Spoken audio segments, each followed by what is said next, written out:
Movies are back, baby. Movies are back. This is the best movie I've seen. I said all that year. last week or 2 weeks ago, but movies are back. Go watch DUNE if you haven't watched DUNE. Hunter, you want to do that?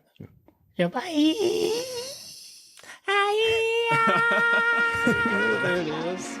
That was a sneak peek at the DUNE soundtrack.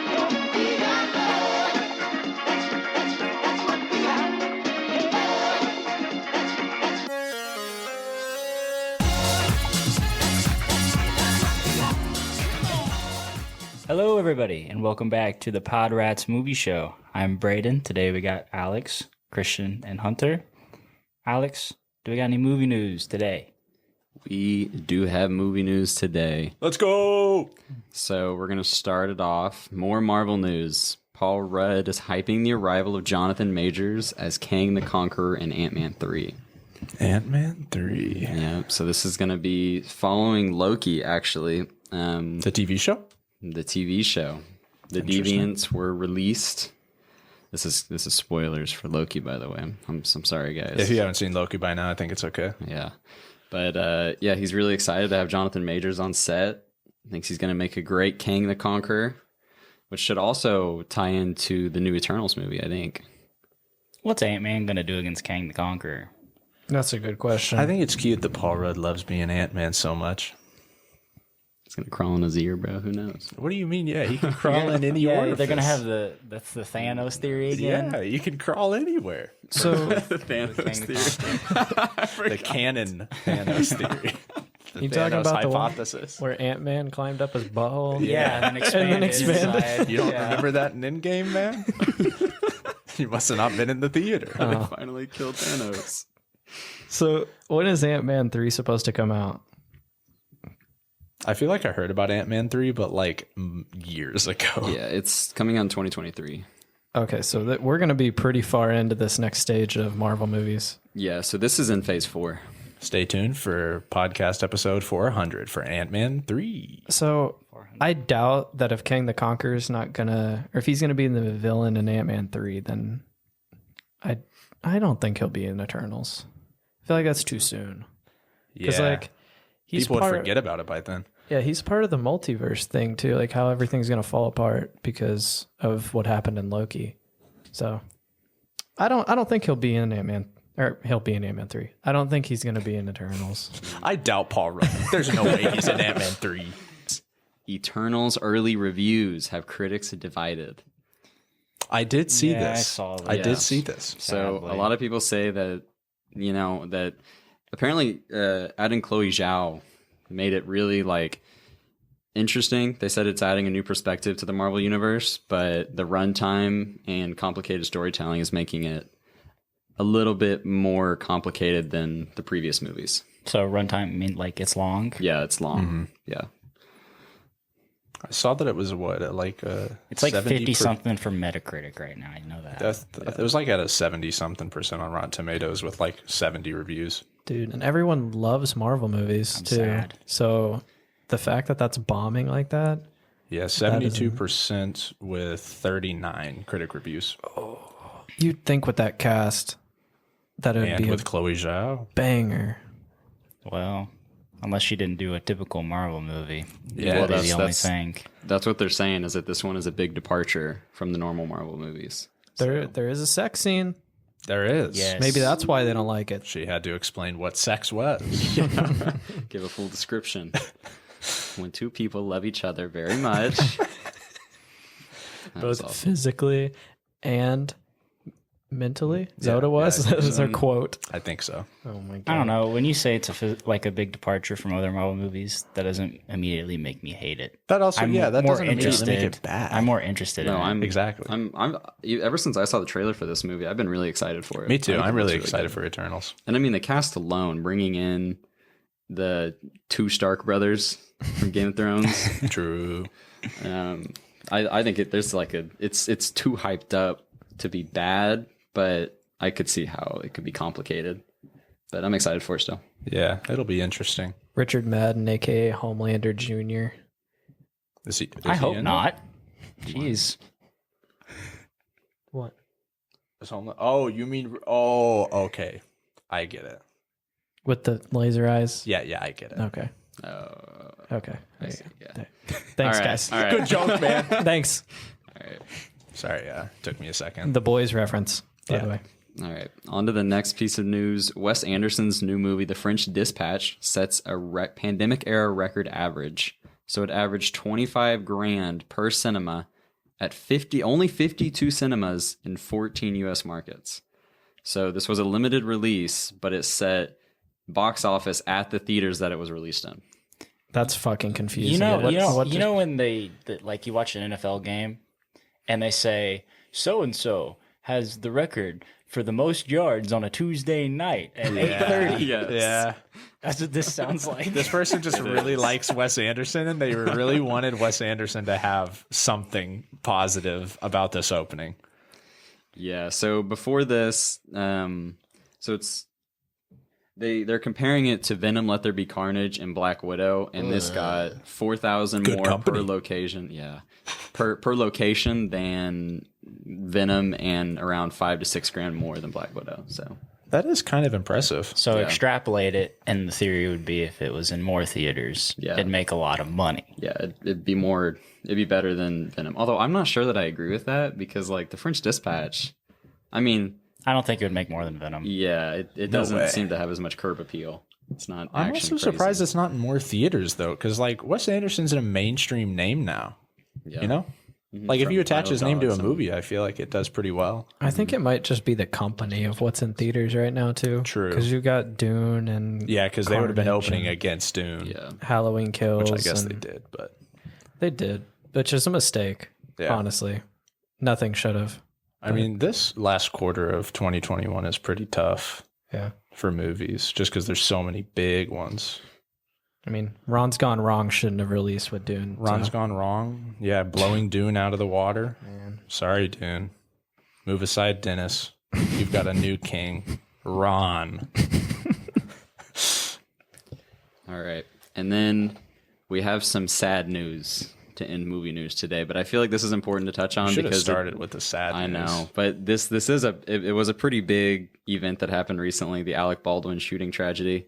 So Alec Baldwin was on set of the new Rust movie, and there was an accidental misfire of a gun, and ended up killing a cinematographer, Helena Hutchins. So, and injured another producer, I believe. I think it was the director. Was it the director? Yeah. Okay. Yeah, as the director. It's crazy. Yeah. You know, I watched Critical talk about this, and from what he was saying, the cast of Rust, like everyone on that cast was treated like shit. The crew, yeah. The crew, yeah. Everyone was treated like shit. Like they had to drive, I think it was 50 miles to get to the set every day. Yeah. And Yeah, it says I it in think this it article. was they also had long work days, short breaks, Exceeding and they weren't 13 hours. they weren't getting paid, Yep. and that's all with the producers. And Alec Baldwin is a producer in this, Mm-hmm.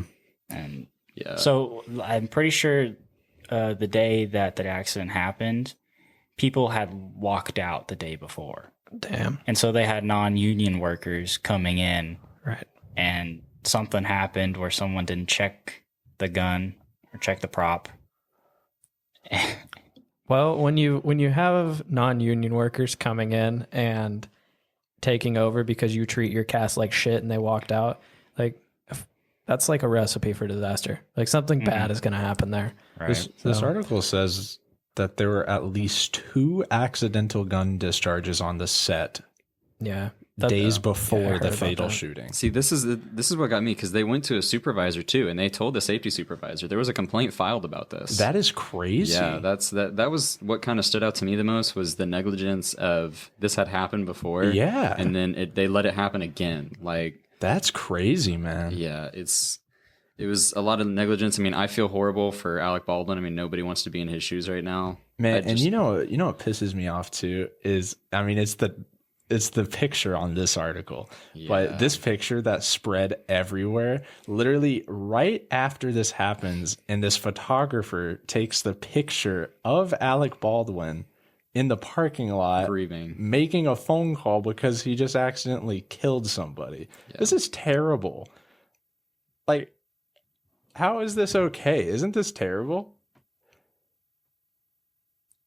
Yeah. This man just killed somebody on accident, and there's a photographer in the parking lot snapping photos and selling them to journalists. Yeah, it's terrible. That's Hollywood. Yeah. It's fucked up. But man, it'll be interesting to see, like, one, what comes out of this, but two, like, where Alec Baldwin goes after this. Like, Yeah. You think that movie's happening? Like That's that. what I asked Andy. I said, "You think Rust's still going to come out?" Yeah, with all the stuff that's coming out about it. I mean, It would probably doubt it at do this point. really well Yeah, I mean, yeah, I'm sure it would, to be honest. because of how much was talked about this. Everyone's going to want to go see. Yeah, people have heard about it. It's like somebody fucking died for this. This better be good. Yeah, You know? yeah. Fucking sucks. it does. It's pretty crazy. All right, Brayden, we want to get into. Yeah, let's get a little more happy here. It's hard to transition mood from a that. little bit. That's yeah. why I was like, we should have transition. done that one in the beginning. Sorry, guys. But Dune Part 1, directed by Denis Villeneuve, currently has a Rotten Tomato currently has a Rotten Tomato critic score of 83%, an audience score of 91, IMDb score of 8.3. I didn't do the synopsis. I usually do the synopsis first. Well, you got it. Go now, man. We're waiting All on the right. synopsis, What's the man. synopsis? What's Dune about? Synopsis. Paul Atreides, a brilliant and gifted young man born into a great destiny beyond his understanding, must travel to the most dangerous planet in the universe to ensure the future of his family and his people. As Malevolent. malevolent There you go. forces explode into conflict over the planet's exclusive supply of the most precious resource in existence, only those who can conquer their own fear will survive. The movie's budget is $165 million. Honestly, a lot less than I thought it would have Not been. very high. The current global box office is at $220.7 million. Congrats, Dune. Well, It's looking up. what'd we think, guys? Hated it. Worst movie. I've ever Terrible. It was honestly the worst movie I've seen all year. Can't believe you pronounced Atreides. That really just sent me. Atreides, Paul Atreides. There you go. It's always been Atreides in my head when I read Yeah. the books. That's the worst part about books turned movies. seen. Yeah. Yeah. Because you think you know how to pronounce something. And so for context, me, Brayden, myself, and Christian have all read the book. I am the voice for the non-readers. Well, read the book. Essentially, we read it. Okay. I'll We say you read listened the book. to- I'll say Are you I'll say shaming you read it. audiobook I'll listeners say right you now? read it. Oh, come on, man. Hey, well, Christian at least knows how to say the last name, I guess. And Yeah, because he listened to the audiobook. I mean, I also watched the movie. yeah. Atreides! Yo, that was pretty sick. Atreides! The bagpipes. The bagpipes they got. Yeah, man. I started getting chills when they had that opening scene with the army, the soldiers outside. Yeah. And they're all shouting. The whole beginning of this movie was beautiful. Yeah. The whole movie was. Yeah. But the beginning, my when they were going from planet to planet, oh my gosh. Man, let me tell you, the first like 15 minutes of this movie, I was immediately like breathtaking. Yeah, I do. Unbelievable. Yeah, I want to say I can't think of a movie recently other than maybe Endgame, and maybe it's just because I've been hyped for this movie for so long. I started reading the book because I saw the cast for this movie come out however many years ago it was, like three and a half years ago or something. But starting the movie, you just felt like you were watching something special. At least for me, Absolutely. you could feel it in the air. Yep. And like last time I watched a movie like that was Endgame, when it was packed theater and stuff Yeah. like that. No, It was- you're right. It was very cool. I felt the same way. Like you feel like you're watching something that's extremely special. I mean, in 30 years, people will be watching this. Yeah. This is one of them Star Wars type movies that I think is It is. going to hold up, and Yeah. we're going to tell our kids to watch this and be like, this is the movie of our era. You know what I mean? Like, Yeah. I mean, you know what I thought about in the first 15 minutes? A Space Odyssey. That's what Really? I thought of. Yeah. The opening reminded me so much of A Space Odyssey. Like I felt like I was just watching something so epic. The soundtrack, woo! Don't Hans even get me Zimmer started. did go off. Oh my god, that soundtrack was so good. I have heard complaints about people didn't like it because they thought it was too overbearing. I Yeah. think they're wrong, I think they're I think wrong, it's but I amazing. do. I love the I guess. soundtrack. I guess I Great get soundtrack. that. but yeah. But yeah, man. The whole scale of this movie is it's so intense from the beginning because they kind of they don't do this in the books, but they set up the year, and it kind of helped me grasp a little bit more the technology and like just how much time and how advanced they are. And like when they show the base on Caladan and they have these massive ships that, you know, fill lakes and oceans, and like just the pure scale of this world that they had built. I mean, I saw lots of people saying it's too big for the TV screen. I think that's what Absolutely. the cinematographer said, and I completely agree. It is insane. I mean, I think this will be a benchmark for years to come for movies. Yeah. It's a pure audio and visual experience. Yeah. And the scale, it's absolutely what it needs for someone who's read the books. It has to be that big, in my opinion. Yeah, Yes. it does. Yeah. For a book as grand as it is, it's one of the most. It's the top selling, I think, sci-fi book ever. Yeah. I think it just needs to be that way. It's so much to set up. Like to set up this immersive world that they had to set up from Frank Herbert's book.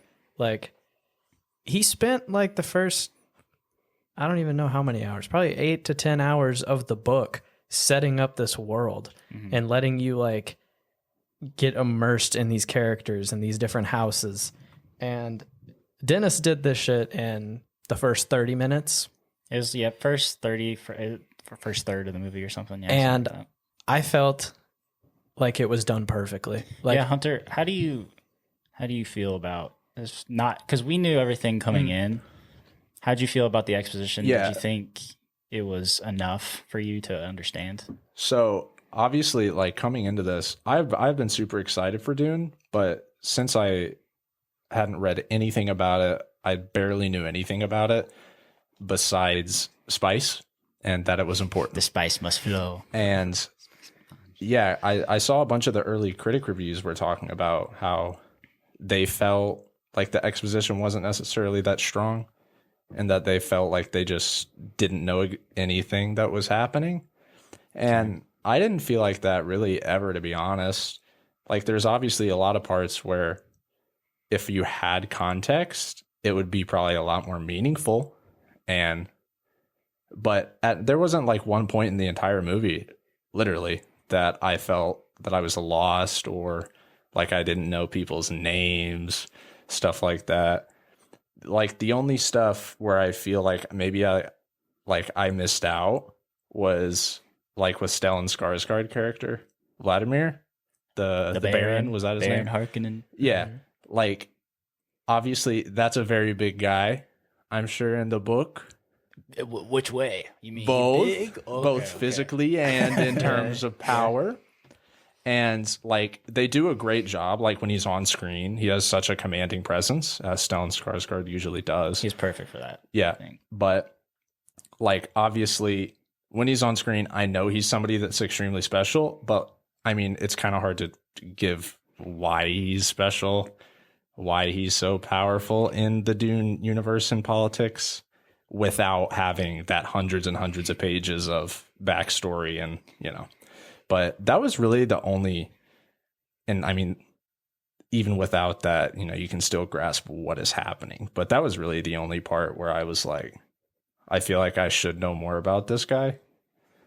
But And I'll even agree, like, as someone who did read the book, like, parts of me did feel like the political struggle wasn't shown as well between the Harkin, like, No, Thrawn yeah, I don't think it was. and the people, because Yes. he's kind of shown as like a big political like mastermind in the book. He's very smart. Yeah, See, he's 'cause- incredibly smart. well, I got that there's a power struggle going on politically here.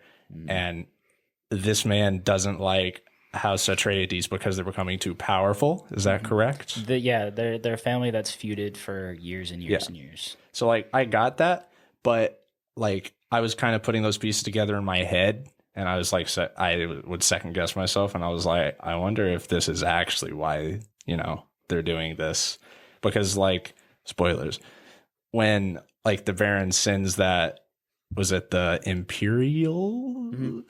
Yeah, when they go in and invade, like at that point, it happened so fast, which I thought was good, but it happened so fast, and I was kind of sitting there like, that's when I started thinking like, why exactly is he doing this? Yeah, well, and because like I think the part you're talking about is when they call in the Imperial Army Yeah. to When they help get the them invade Sardaukar? Arrakis. Okay. Yeah, whenever they get the Sardaukar. So Because the Sardaukar are like the Imperial's troops. Yeah. So there's the Sardaukar, and then there's the Harkonnen army. And the Harkonnen army was initially who invaded. Is there a name of that city on Arrakis? Arakeen. Arakeen. So yeah, the Harkonnen army came in and invaded Arakeen, and then the Sardaukar came in, and they were the ones who just kind of floated down. Those were the Sardaukar. They're the That's like badasses. yeah, and the Sardaukar are considered like the best fighters in the galaxy, See, and like or the Imperium. to give that across like on screen to people that have no backstory for it is really hard to do. But I felt like it was done really well. because they made Duncan talk about it. They were like, there were Sardaukar, and they were like, how do you know? And he was like, when you run into a Sardaukar, you know it was a Sardaukar. Yeah, and just those like beautiful visuals of them just like floating down, and how it kind of, I mean, it's a spectacle like seeing them kind of float down, and without having pages and pages of backstory about those people, you still kind of get that presence from them, which it's hard to do. Yeah, there's a conversation where a lot of people didn't think Dune could be adapted to a big screen, maybe a TV show, which they have tried a TV show before way long ago, but David Lynch couldn't do it, and you can talk a little bit about that if you want, about how he didn't have full control. But Yeah. a lot of people didn't think that having Dune as a movie was possible just because it's so dense. And the movie does not have everything. It doesn't have everything that's in the books. There's a couple things they leave out, not a whole lot, but I do think they do a good job of at least someone who hasn't read the books understanding the major points, I think. And Dennis, I read an article.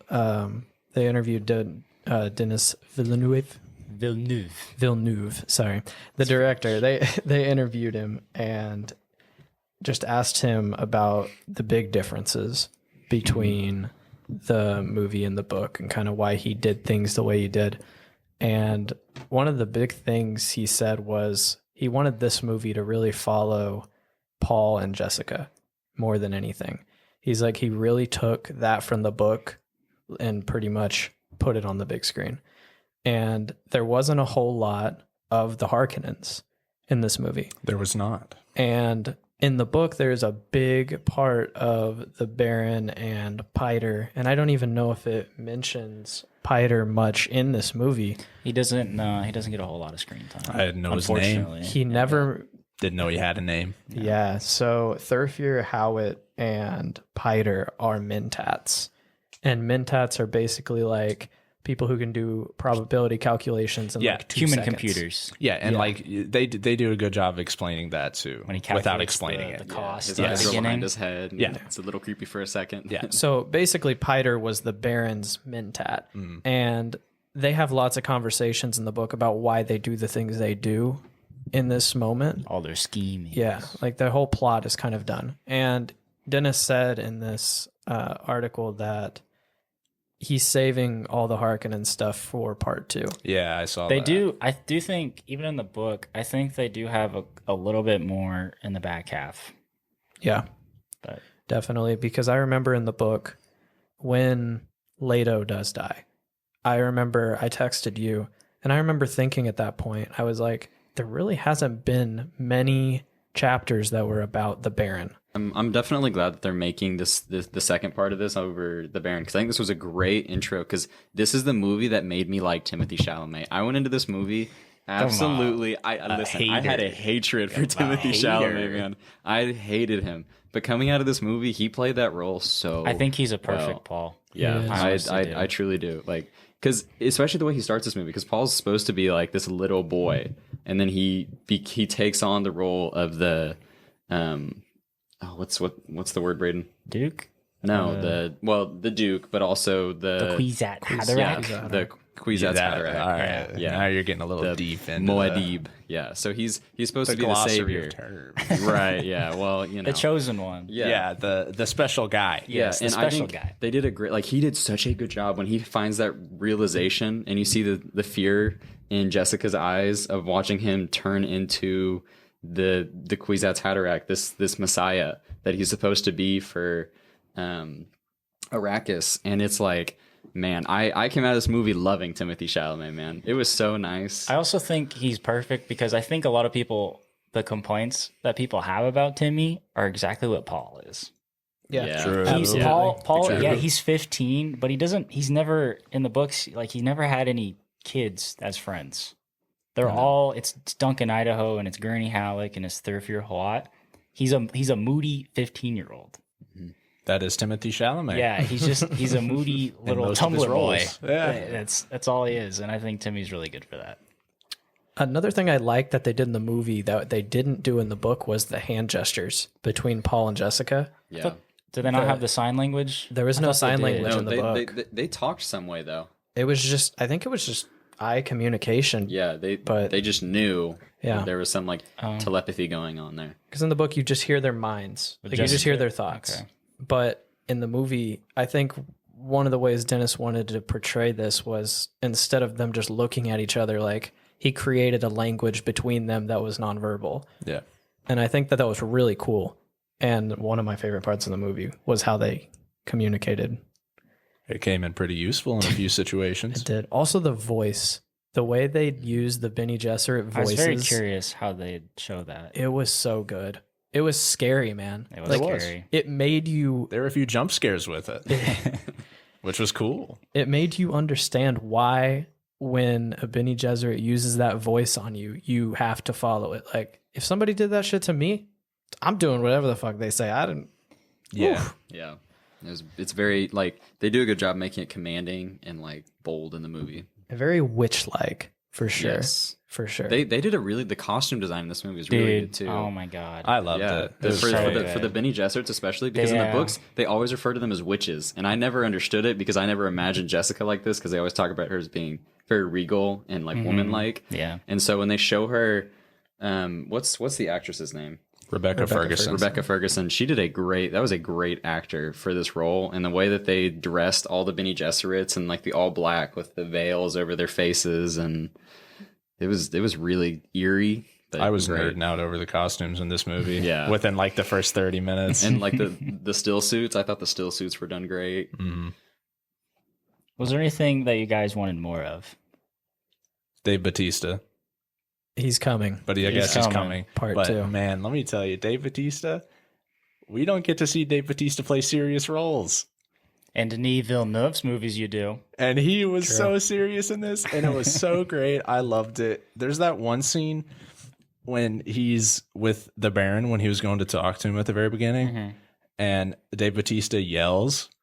Oh my God, hearing Dave Bautista yell was so sick because I was scared. Move out the way, Rock. That was awesome. See, and that's why I'm excited for the second movie, because I feel like seeing the relationship between the Harkonnen and Raban, and then Fade Ralpha, who we'll see in this.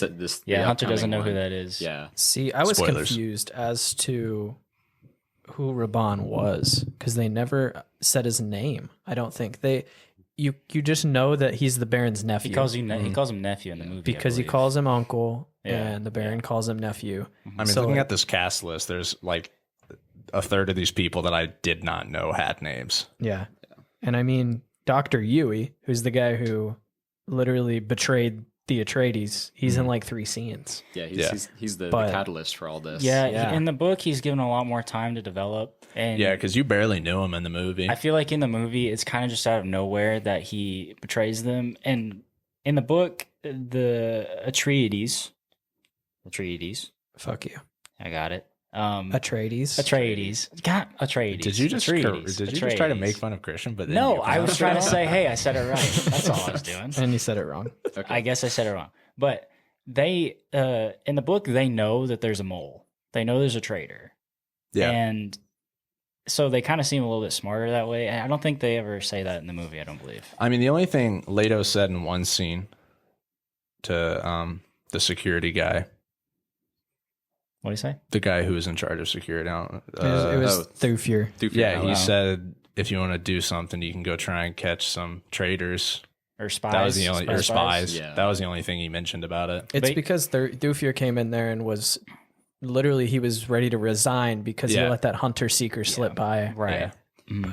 Okay, But- so Brayden said that he wanted like what do we want more of? So I guess for me it'd be politics because in the book there's way more politics. Yeah. talked on, Yeah. especially on this subject. It's hard to do that without making the exposition super long. though. Yeah. And dialogue heavy and just drawn out. Yeah, because in the book, there's a lot of explanation of the Atreides. Yes, you For got the it. Atreides, they know that they're walking into a trap. They said that in the book, but like they're very, very much aware that what they're doing might lead to something very bad. Yeah. But their whole strategy was they just keep going with it until something happens, until they can have an advantage. But like their one advantage, I think, was that they knew Dune was a trap, and that the Emperor was sending them to fight the Harkonnens. Pretty much, it doesn't really allude to it too much in the movie. Their only goal was they knew that the Harkonnens and the Empire were like ganging up on them. Yeah. So they thought they were like, okay, they're going to send us here, and we know it's a trap, but the only way we can win is if we can recruit the Fremen. Mm-hmm. But the desert power, but the Harkonnens were too quick, and they didn't have time to do anything. Yeah. So But I do wish they would have given more backstory on Dr. Yui, because his story is pretty tragic. As far as there's a whole scene that I guess they filmed for the movie and they cut, which they didn't, but it's whatever. There's a whole scene with Lady Jessica and Dr. Yui, and they talk about Dr. Yui's wife, and Jessica at the time doesn't know that Dr. Yui's wife is either dead or being tortured by the Harkonnens. But there's a whole inner monologue with Yui, and he doesn't want to betray the Atreides, but he has to for his wife, and it's just very sad to see. Yeah, when he kind of reveals that that's why he betrayed these people, that because you literally had not heard about it at any point before that, and then he just drops, "Oh, I'm sorry, I just, I want to see my wife again." It was kind of really abrupt. Yeah. And yeah, it would have been, I feel like if they had a scene like that where you kind of established that connection that he has, it would have made more sense, because it did kind of just feel really abrupt that it kind of just happened like that. Because I got the vibe that he was somebody who was very loyal. the other side of that, though, is I think what Dennis wanted to do. I think he wanted you to feel as blindsided as the Atreides did. True, because I did like that guy. Yeah. I mean, he seemed like somebody who Paul was like it was Paul's like confidant almost. Yeah, he was the doctor. I mean, Yeah, like he talked to him a lot. yeah. All right. Well, if we want to go into something else, I really liked how every single death in this movie had meaning. Yeah, I want to. Did you think everyone was gonna die at the end, Hunter? No. Did you think you didn't expect them to just drop like flies? No, of course not. And it was cool. But sorry, Christian, go ahead. Well, I was just going to mention, like, every single death had purpose. Like, there were no deaths that just happened. I guess Dr. Yui, poor dude. R.I.P. Poor guy. But That was also- pretty sick though, when everyone kind of just, But also at the same time, you're like, fuck this guy. Well, and also I think it's important to say that like his death did have purpose because he wanted to kill the Harkonnen, and he gave the That's Baron. true. He gave Leto. Leto the tooth, the poison to try that and tooth kill was him. pretty cool. Yeah. Yeah. And in the book, like this is kind of his last. Because I think part of him knows, right, that he's like, I'm not going to get back to my wife. Like like this is my reality, but my only way to get near the Baron is to give him Leto, and this is how I can kill two birds. Get vengeance for his wife. So yeah, I totally agree though. Like Leah Kynes too, when she dies. Taking out the Sardaukar. Sardaukar. And not only, like, her death allowed them to get away, but she also, this is something they did different Yeah. from the book too. The Sardaukar end up killing her, right? and she puts the thumper down and ends up killing the Sardaukar with herself. And in the book, she just dies alone in the desert. Yeah, she just gets eaten by a sandworm. But in this movie, he made it give her a very honorable death. Yeah. And I think it was really cool that how they did that. Yeah, that was a great departure from the book. I Yes. really enjoyed that. It was really good. Also, our boy Duncan Idaho, Jason Momoa, gotta love him. I think he was my favorite character. God, he was so good. He was so likable in this. Oh my God. As Duncan is in the book, though. I mean, like, Jason Momoa is perfect for Duncan Idaho. I think so. He can literally just play Jason Momoa. Exactly. But his death, also honorable. I mean, That one was a hard one, man. it was so good, though. It was. And that really showed that fight when he's protecting that door. That really shows how cool the shields are, too, in my opinion. Because it just like how you have to be slow to penetrate the shields. There's so much strategy. The combat is much more thoughtful. Yes, like you have to be more strategic when you're fighting. It's pretty cool. Yeah, well, and I'd agree because when they first show them shooting Leto in the back with the paralysis, I didn't understand that that's how the shields worked. That it was this like progressive thing, and I was like, why? Because I like obviously when you're reading, you can't visualize this stuff. I You had can't no understand clue it. what they would do with the shields. Yeah, yeah. And so when you see it in person, you're like, oh, it makes sense, Mm-hmm. and it is much cooler to see the strategy and how, like, as time has gone on, they've had to evolve their fighting styles and again, like the scale and the epicness of this movie, just how much technology has advanced. Now, speaking of that too, the Hunter Seeker, that part was weird. I didn't expect it to go over like that because I feel like that was one of the first moments when Paul, you start to see him grow up, and he like, if that felt a little rushed. The Hunter Seeker? Yeah, like I couldn't understand what was happening because there was no explanation to like what it was. So you didn't understand that it was deadly. Are you talking about in the book or movie? The movie. Okay. Yeah. Because in the book, it sounded more threatening. I thought it'd be like a blade or like a knife. It did look pretty And pretty this, shitty. it looked like a mosquito. It had looked like a a little tiny mosquito one. with a little needle that's on what it. it was. That's what it was in the book. It's supposed to I be think this it- insect, this small insect with a Is it? needle on the end of it. It just seemed very underwhelming in the movie, and I didn't feel like it. Like I And then he just crushed it yeah, like a bug. I'm not sure if Hunter felt this way, but I just No, I felt know like what you it was underwhelming. Well, Yeah, I know what you mean. without and- the exposition. the way the Hunter Seeker works, and it explains it in Paul's head in the book, but any sudden movements, the Hunter Seeker will just shoot towards it. See, that makes more sense because I was like, Right. I figured that it like they could see through it and somebody was controlling it, and I was like, why don't they just fucking kill him? He's standing right there and it's staring at him. Yeah. Oh, okay. Yeah, because I had no idea. But yeah, that's why that when- makes more sense that it like detects movement. That's why when shout out Mapes, did you know that was her name? Who? They did say They her said name a shout few out. times. They said shout out at least. Because when That was she was the house, the Jessica's- maid, Yeah. But that's why when she opens the door, it goes directly towards her because that was movement. and Yeah, Paul knew it that was makes coming. a lot more sense. Yeah. So I don't know. Yeah. Just listen if you need any tips and tricks on how to understand the Dune movie, I guess. Yeah, go ahead and if you have questions, comment and ask any question. We'll probably have an answer. I do wish there was more Gurney Halleck in this movie, though. I will say. He was awesome on screen. Gurney was great. Okay, there was the one scene when they're all coming out after the explosions, when he has to kill two of the Sardaukar. Well, I'm not sure if they're Sardaukar or the Harkonnens. I think those were Harkonnens. Those were Harkonnens. But he kills them.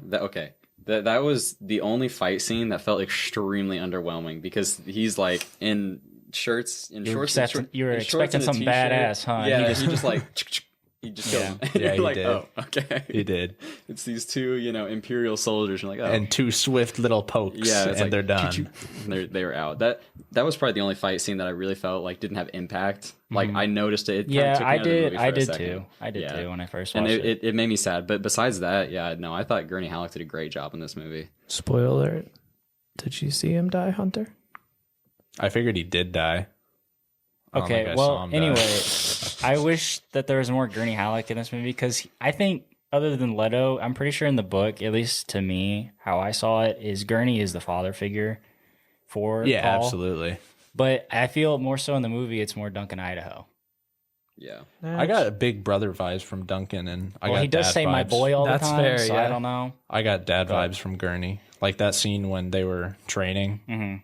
I got total. That was like, almost straight out of the book too. that was an whole awesome scene. I loved that scene. The lines and everything. Like their lines in that. Oh, then that chemistry. It was so cool because it was literally just like dad trying to be harsh on son, but to make him better in the end. Yeah, they also recorded a scene with him playing his instrument because that's like one of his whole things. One of his whole character traits is he plays a balisette. Is that what it is? They recorded Gurney? it. Yeah. And they talk about it a little bit because he says, play some music for us instead. Yeah, because I heard that and I didn't know what the fuck that meant. I was thinking like, is playing music like a Dune word for something? No. Should I know what this means? No, but yeah, he plays a balisette. And they did record a scene or film a scene with him doing that, and they cut it out. Wish they would have kept it in. It probably Just make it 5 It hours was probably long. stupid. Yeah, I know. Dude, I am perfectly okay with this movie being 4 hours. Just or make a something. 5 hour. If Zack Snyder can have Justice League, Denis Villeneuve can have Dune at 4 hours.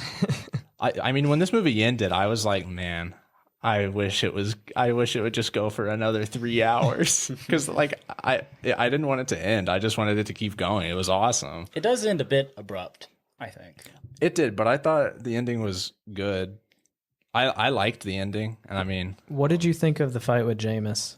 that was badass. Yeah. That was awesome. I thought that was super cool. It was much different than I imagined it would be, but like it was really cool. Yeah, I Like, really liked that a lot. I don't know if it's because I saw the previews and the trailers while like listening to it, but it was like for me it was like almost exactly how I imagined it. So it was really cool to watch it because especially the way that I guess you don't see as much like how Paul deals with it after, but in the book he like has to come to terms with it, and it's a real like you see Paul grow up, and you know he finally like has to kill. This is what he's trained for. This is what his training led up to, and he's never killed before this, and this was his big, I don't know, his big hoorah. Yeah, I mean that moment did feel like a huge turning point in Paul's like personal development. Well, So yeah, it's- even in the movie and in the book, it does say he has to kill Paul Atreides to be the Kwisatz Haderach. yeah, because Lady Jessica, she had like a few lines during that scene before he went out there that made it seem like this was a big deal and a big turning point in Paul's personal journey. So yeah, and his visions helped a lot with that too. to Yeah, get that message across. did you understand like the visions? Was that like hard? I to mean, follow they at all? made sense when this fight happens. Okay. Like once the fight happened, I started piecing the visions together more. Did you like understand? Sorry, Christian, keep You're cutting good. off. You're good. Did you understand like that he does have visions, but they're not always right? Yeah, Okay. So- I wasn't sure if that was easy to follow. yeah. at all. No, I got that. Because basically, like his whole power thing, right, is he was trained to Bene Gesserit, so he has the power to use the voice. But this whole Kwisatz Haderach thing is his ability to see things that haven't happened yet, but they're not always right because It's like multiple timelines. Yeah, see, it gave me vibes of video game reference here. You know, like Until Dawn, those like narrative type games. Yeah. They always have like a mechanic in there where you like have a vision, but it's something that could happen, but it's not sure this will happen. It's like the decisions you make up to this point could make this happen. Absolutely. or Paul's not playing a happen. video game, right? Exactly. And I mean, this is the first time he's really able to see his own death too, because he's like, if I don't do something right here, I will die. And he sees that he could potentially die there. And And how like Chani was telling him, basically setting him up that, hey man, you're about to go out there and die. Yeah, I got that vibe. Yeah, oh my god, with how much they tease Chaney in the trailers too, it was so funny how little she was. Actually Yeah, I wonder if some people were pissed. a part in this. Where movie. they were expecting Zendaya In and the they movie, didn't get her. Yeah, as like a co-protagonist. see, that's the thing. When I watched the trailers, I went, I know this is a part one, and I know she is not in part one of the book hardly at all. Like, I only knew that she wasn't in the movie a lot because I saw the early reviews talk about how people that are going in for Zendaya are going to be disappointed. So I Well- kind of well, part two. Part two, apparently, I've heard Denis Villeneuve is going to make part two basically from Zendaya's or Yes. Channy's point of view. Yeah, I saw like he was literally like people expected this to be, but yeah, I saw that he was trying to set her up as like a co-protagonist. Which I don't know if I like because I'm not sure if we got enough Paul in this movie, to be completely honest.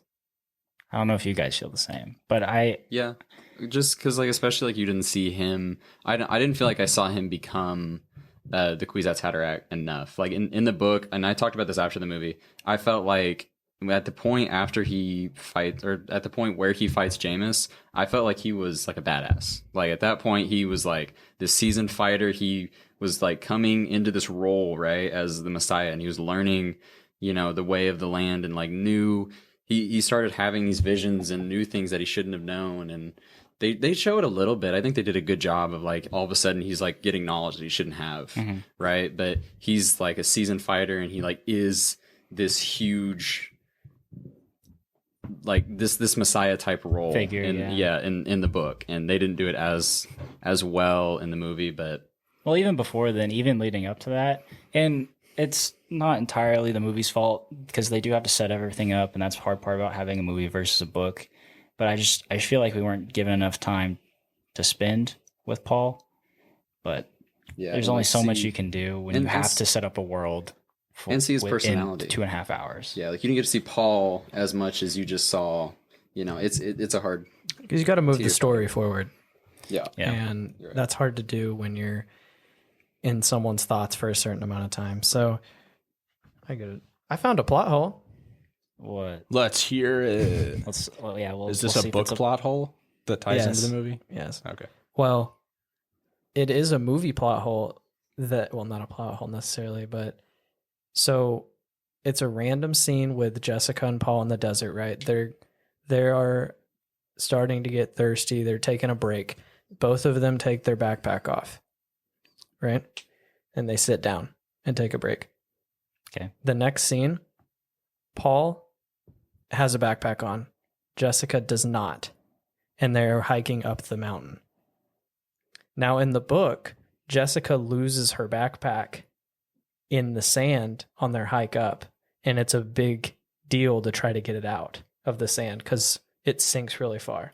So I'm wondering if they filmed a scene with her losing her backpack like in the book, and they cut it because she no longer had a backpack in that when she was hiking up, because I was waiting on that moment to happen. Well, you found it. It's the worst movie ever. I hate this. I hate this movie now. Or if you just want to look at the good side, maybe they did it on purpose and there was a little maybe it was for you. Yeah, it was for you to know. or maybe it was just some fan service. Hey, I will say, because in that scene in the book, that's where Jessica's like, oh my God, how did he know what to do? Yeah. Like, that was one of the first scenes where she's like, holy shit, how is Paul, like, doing this? Like, this is my 15-year-old son. How is he, saving me out of a sand dune using an explosive? So, but yeah, they obviously don't show it. And they threw a little Easter egg in there specifically for Christian. It was just for Christian. Good job, man. You found it. Yeah. For all of us nerds who read the books. So if you rewatch the movie, Be on the lookout for look that. out for the backpack. No, but All right. Can I go away from the movie a little bit and just talk about Denis Villeneuve, No. No, please? that's not what this is about. Just man. let me. Sorry. Brayden, This isn't the Denis please Villeneuve do. podcast. Please. I love him. I love this man. Let's talk about his last few films, Brayden. Can we just talk about how he's never made a bad movie ever? It's true. Great movies, man. Dune, I Blade strongly Runner suggest- 2049, Arrival, Sicario. Prisoners. I've heard Incendie. I think that's how you say it. His 2010 movie is probably Incendies. is his best one. It's in French. I think it's Incendie. I don't want to sound uptight or anything. I think Incendie is French pronunciation of that. But if you haven't watched many of his movies, I strongly suggest that you do, because I don't think you'll hate them. I don't think there's a possibility you'll hate any of them. Man, he really is making himself a case for being one of the best directors of our generation.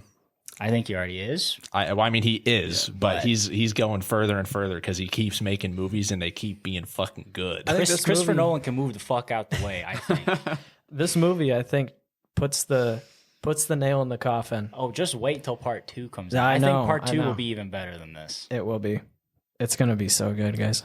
I will say, after watching this, I really want to go back and watch Blade Runner and then Blade Runner 2049 because I have not seen Blade Runner 2049, but I heard that you need to watch the original before you watch that. I didn't. I've watched that movie didn't like either. 5 times, and I watched 2049 without having seen Blade Runner, and I still thought it was great. But you do get a couple more things, more callbacks and things you'll see. Like, oh, hey, I know that thing. Yeah. If you watch Blade Runner first. But yeah, Blade Runner 2049, man. And Don't I get saw me a lot of started. people they compared the like the scale of Blade Runner 2049 to this movie. Yes, and they said they're- both of them that are makes very sense. epic. They're very similar, both in scale, cinematography, even, and also the soundtrack. The soundtrack, Dune. I would say the Dune soundtrack's probably. I might just be recency bias. I was No, gonna it's say- better. It's Dune's better. is way I was better. way better. Yes. Hans Zimmer did both. I know. That doesn't Hans change Zimmer anything. in this was One thing I do love about the 2049 is he combines the soundtrack with the sound design. Because there's a couple points in 2049. I don't want to make this 2049 review. Sorry. Where you can't tell if it's the music or if it's just something happening in the world. And I think that's really cool. And I love all the bombs yes. and stuff, both in this movie and 2049. Bro, yeah, the sound design in this movie was great. It's amazing. It was listening to it in IMAX. Yeah, it was amazing. That is the absolute way to watch this movie for the first time. The sound design is part of what made it just feel so massive and powerful, really. Like especially, I remember in the theater it goes quiet and you see the part with the mouse that's just walking along and you can hear The pitter patters. yeah the tiny footsteps walking on the sand. Yeah. And it's just so like that difference between like this tiny thing and then these giant spaceships flying through the galaxy it was great. Well, guys, I hate to Segue into our reviews. wrap this Come up on, because this is such a great movie, and we could talk about this movie all night. We really Finally, some good fucking cinema. Yes. This movie. I hope this movie and the Batman, both two that will be made, hopefully blockbuster movies, set a precedent for future movies in quality, both in cinematography, sound, acting, directing. Hopefully, it does. Well, speaking of setting new bars, how about we give our reviews? Oh wow! So I Nice. really That was- enjoyed I this like that movie. one. That was Thank you. I really enjoyed this movie. Really? No. Wow. So I'm gonna give it a 92%. Ooh. This one was good. I think that's still lower than what Christian gave Shang-Chi. I'm not gonna lie. Fuck off. We were children back then, Brayden. Do you guys know what I gave No Time to Die? 94. Okay. That's what I thought. I thought you were. Well, I don't know. I think you gave it a 94. Yeah, I'm not I gonna actually lie. goes a 'Cause, 94. 'Cause you gave it a- I gave it a 95. And You gave it a 4.5. Ooh. Yes. Okay. Because it was one away from being a 5. Man, Yes, we really that's right, do that's need to write these down somewhere and be a little more professional. I know. Hey, I'm trying on the letterbox, but professional. With that being podcast said- about movies. Part 2 is going to be a 5-star movie. hopefully, we hope. No, it will be. Okay. And part 1 has to be a 4.5 because that bar is going to be breached if I set it any higher. So I'm going with a 94. It was incredible. If you haven't seen it, go see it right fucking I don't know now. why you're listening to us. Go You haven't right seen fucking now. I don't even care if you've listened to this whole podcast and haven't seen the movie, even though we gave the whole movie plot away. Go see the movie. It's so fucking good. All right, Hunter, your turn. It's hard to follow that, man. Sorry. Yeah, I mean, it's no secret. Dune really is incredible. The scale of this, it really is. It feels so massive. It feels so special. You immediately get the vibe after the credits roll. This is something that will be such a massive deal for cinema, for the sci-fi genre. This is something that they will show those film school students when they are getting lessons over set design, over everything, Just man. everything with Just movies. everything. It is truly so beautiful. Everything is perfect. The acting is phenomenal. The writing is so powerful. The sound design, so powerful, so epic. Everything is just so great. I'm going to give Dune a 92%. Damn. Well, I think Denis Villeneuve is a master in blending art house and blockbuster. Dune's very special to me. I loved it. Like Christian, I think Dune Part 2 will be better, although I will try not to hype myself up too much because I don't want to get disappointed. Do it. But there were problems with this movie. It's not perfect, but I still love it. I'm going to give it a 90. We're fanboys. Yeah. Where's the cheese meter score? Jeez, we weren't calculating. We weren't calculating. Oh, no. I figured I could do it in my head because we'd all give it the same score, but We since didn't. you guys had to. He thought he was going to be one of those guys from Dune who rolls his eyes back in his head. I wanted to be a Mentat. Yeah, he wanted to be a Minto. All right, so you guys can't see me right now, but my eyes are rolled in the back of my head. He's doing the Doing calculations. the calculations. Cheese meter score Da-da-da-da-da-da-da-da-da. of a 92%. 92%. Whoa. What was No Time to Die? Lower than that because somebody gave it an 80 something. I did. Hunter did. There you go. Yeah, I gave it an 80 something. This is the highest rated movie we have done on As the it PodRats should podcast. As it be. should be. As it should be. I forgot to say it, but I will say this is the best movie I've seen all year. All right, Christian, take us away, man. All right, guys. Well, if you haven't seen Dune, go see it. No, seriously, go watch it. If you haven't, If you've seen it, go watch it again. true, go see it twice. Watch it on HBO Max, even when you're not home. Get them ratings up. All day, every Stream it day. in your sleep Yep. on replay. Absolutely. If you've made it this far, I hope you love Dune, and thank you for listening. If you have any questions or comments, please comment in our YouTube video, comment on our Twitter post. We'd love to talk to you. But if you liked what you heard today, go ahead and like the video if you're on YouTube. Leave us a review wherever you listen to podcasts. You can follow us on Twitter at _PodRats. And we're feeling happy today, so it's a big old group hug. Group- We're giving you a big hug, group baby. bear hug for follows. Absolutely. Even shout outs from here on out. Shout outs on the podcast if you give us a follow. Oh, man. All right. Your support means everything. Keeps us motivated Motivated, baby. to be here every week. That being said, we'll be back next week. Until then, put yourself first and take care of each other. Bye, guys. Bye, guys.